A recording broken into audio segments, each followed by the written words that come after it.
Hello friends, आपका स्वागत है अपना स्टडी लेक्चर में। मैं हूं अनिल यादव और आज आपके साथ हाजिर हैं एक नए और बहुत महत्वपूर्ण वीडियो के साथ। फ्रेंड्स, आज इस वीडियो में हम बात करेंगे रास्ते का क्षेत्रफल निकालना सीखें ट्रिक के माध्यम से। आखिर कोई भी ज़मीन है, कोई भी प्लॉटिंग की गई ज़मीन है, तो वहाँ पे सबसे महत्वपूर्ण चीज़ हो जाता है रास्ता। क्योंकि रास्ता नहीं है तो कोई भी ज़मीन खरीदना नहीं चाहता है। अब कोई भी डीलर है वो रास्ते प्लॉटिंग के थ्रू अगर आपको दे रहा है तो रास्ते का भी उसमें वैल्यू जो भी कीमत होती है वो ऐड की हुई होती है। अमूमन आपने देखा होगा खेतों का क्षेत्रफल या प्लॉट का क्षेत्रफल जो होता है वर्ग फुट या वर्ग गज में लिया जाता है, कहीं के वर्ग मीटर में भी लिया जाता है। अगर वर्ग मीटर में है तो उसका क्षेत्रफल आप कैसे निकालेंगे। साथ ही साथ बहुत ही ज़रूरी ये हो जाता है कि रास्ता नहीं है तो कोई भी प्लॉटिंग की हुई ज़मीन को लेता नहीं है। भाई प्लॉटिंग में महत्वपूर्ण सबसे चीज़ हो जाती है रास्ता। और हर एक डीलर क्या करता है कि रास्ते को निकालता है सबसे पहले, उसके बाद ही ज़मीन की कीमत को तय करता है। क्योंकि रास्ते की भी कीमत उसमें तय की हुई होती है उस ज़मीन में। ठीक है, तो रास्ता का क्षेत्रफल कैसे निकालेगा कोई भी डीलर, और रास्ते का क्षेत्रफल निकाल के उसको कैसे ऐड करेगा, यहाँ पे हम बताने वाले हैं आपको। ठीक है, तो ये वीडियो को शुरू करते हैं। ये प्रश्न आया था, कोई आयताकार ज़मीन है और उसकी लंबाई 80 मीटर है, चौड़ाई इसकी 40 मीटर है, और खेत के बाहर यानी जो ज़मीन है उसके बाहर 20 मीटर का रास्ता है। अब वो व्यक्ति कह रहा है कि रास्ते का क्षेत्रफल कितना होगा, केवल रास्ते का। ज़मीन को उसने तो निकाल ली है मान लीजिए, लेकिन अगर उससे रास्ते का केवल निकालना हो तो कैसे निकालेंगे। सबसे महत्वपूर्ण चीज़ ये आपको ट्रिक मैं आपको बता रखा हूँ, ये है 2x कोष्टक में l plus B into 2x। अब x क्या है, x है आपका रास्ता की चौड़ाई। क्या है ये, रास्ते की क्या है, ये चौड़ाई है। ठीक है, ये रास्ते की चौड़ाई है। यल क्या है, यल आपका क्या है, लंबाई है। जो भी खेत है, जो भी प्लॉट है उसकी लंबाई है। बी क्या है, ये आपकी क्या है, चौड़ाई है। अब यहाँ पे फार्मूले में आपको केवल रखना है। अब यहाँ पे x कितना है 20 मीटर, और l कितना है यहाँ पे 80 मीटर, और b कितना है ये वाला, ये आपका कितना है 40 मीटर। तो आपको कुछ नहीं करना है, केवल फार्मूले में आपको यहाँ पे रख देना है। केवल फार्मूले में आप रखिए, डायरेक्ट आंसर आ जाएगा। 2 इंटू कितना है 20, ठीक, ये कितना है 80, अब प्लस में b कितना है 40, और यहाँ पे अगर देखा जाए तो 2 इंटू एक्स, 20 का 2 में गुणा करेंगे तो ये हुई हो जाएगा आपका 40। ठीक है, अब इसको टोटल जोड़ लीजिए, ये कितना हो जाएगा 20 दूना 40 हो जाएगा। इसको जोड़ेंगे तो 8 4 12 4 16 यानी 160।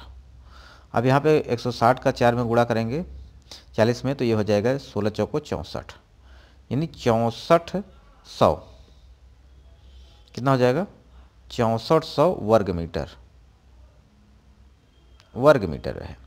अगर इससे वर्ग फुट में बदलना है तो वर्ग फुट में बदल सकते हैं। 1 वर्ग मीटर बराबर आपका 10.7639 वर्ग फुट होता है। यानी अगर इसे वर्ग फुट में बदलना है तो 6400 में 10.7639 का गुणा कर दीजिए, तो ये किस में हो जाएगा, वर्ग फुट में खेत का क्षेत्रफल आ जाएगा।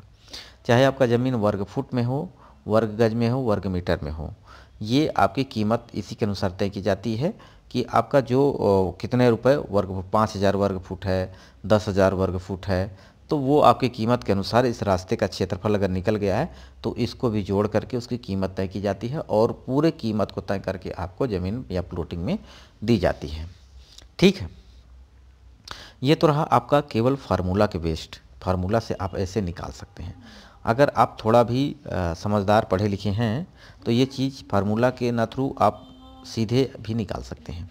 कैसे, जैसे कि आपको स्क्रीन पे दिख रहा है, ये आपका प्लॉटिंग की हुई ज़मीन है, और ये वाली ज़मीन जो है इसके चारों ओर रास्ता है। ठीक है, पीला वाला भाग क्या है, ये आपका रास्ता है 20 मीटर का। तो केवल रास्ते का क्षेत्रफल अगर निकालना हो तो ऐसे निकाल सकते हैं। देखिए 80 मीटर इधर है यहाँ से यहाँ तक का, और 20 मीटर इधर है, 20 मीटर इधर है। इसका मतलब 80 अब 20 100 और 20 ये हो जाएगा 120, यानी टोटल लंबाई यहाँ से यहाँ तक की लंबाई कितनी है 120।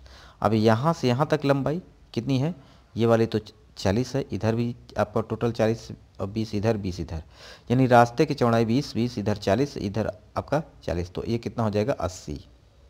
तो इसको गुणा कर दीजिए तो कुल क्षेत्रफल यानी ये आपका कितना है 80, ये 120, तो 12 96 9600 हो जाएगा। ठीक है, और अंदर वाले के देखिए, अंदर वाला ये वाला, ये लंबाई चौड़ाई है, ठीक है। अंदर वाला कितना है, अगर बड़े वाले में से अंदर वाला घटा देंगे तो ये वाला बच जाएगा, वही तो है रास्ता। तो ये हो जाएगा 80 गुणित आपका 40, 8 चौक 32, यानी 3200 वर्ग मीटर। तो 6400 में अगर 3200 आप घटाते हैं, सॉरी 9600 में आप 3200 घटाते हैं तो कितना आ जाएगा, 6400। यही तो है आपका रास्ता जो यहाँ फार्मूले से निकला था डायरेक्ट, ठीक है। तो ये आप आसानी से इसको कर सकते हैं, थोड़ा सा गुणा भाग करना है, निकल जाएगा। और आपके मन में अगर इसे पता करना है कि बीघे में कितना आएगा, बीघे में कन्वर्ट करना हो तो कैसे करेंगे, केवल रास्ते का क्षेत्रफल, रास्ते का एरिया कितना है, 6400 वर्ग मीटर में, कितने में है ये, स्क्वायर मीटर में। वर्ग टू वर्ग गज में आपको बता दिया कैसे करना है। अगर वर्ग फुट में आपको बदलना आ गया तो आप वर्ग गज में भी बदल सकते हो, ठीक है। अब इसमें एक बीघे की वैल्यू आपको पता होनी चाहिए, चाहे जहाँ से आप बिलोंग कर रहे हैं, चाहे जिस प्रदेश से बिलोंग कर रहे हैं। अगर एक बीघे की वैल्यू वर्ग मीटर में आपको पता है तो आप इसमें भाग कर दीजिएगा। जैसे कि बहुत सारे राज्यों में, यूपी की बात करता हूँ और आपका राजस्थान की बात करता हूँ, तो 2529.28 वर्ग मीटर एक बीघे में इस्तेमाल किया जाता है। तो आपका पटवारी है, उससे संपर्क करिए, एक बीघे की वैल्यू पता करिए। एक बीघे की वैल्यू अगर आपको पता चल चुकी है तो आप उससे क्या करिएगा, भाग कर दीजिएगा। हालांकि प्लॉटिंग की ज़मीन की हुई रास्ते के जो है ये आपका हेक्टेयर में ही चलता है, हेक्टेयर में भी बदल सकते हैं आप, वर्ग मीटर या वर्ग फुट या वर्ग गज में बदल सकते हैं, कोई दिक्कत नहीं है। तो 2529.28 में भाग कर देंगे, जो भी वैल्यू आएगी वो आपको बीघे में कन्वर्ट हो जाएगी। आप 2529 की जगह आपके यहाँ लेखपाल या पटवारी जो कहें वो वैल्यू इस्तेमाल करिएगा, ठीक। तो आशा करते हैं ये बात आपको समझ में आ गई होगी। इसके अलावा आपके मन में कोई प्रश्न है जिसे आप जानना चाहते हैं, कमेंट कर सकते हैं, उस पर मैं आपको वीडियो प्रोवाइड कर दूंगा। वीडियो यहीं समाप्त करते हैं, नमस्कार।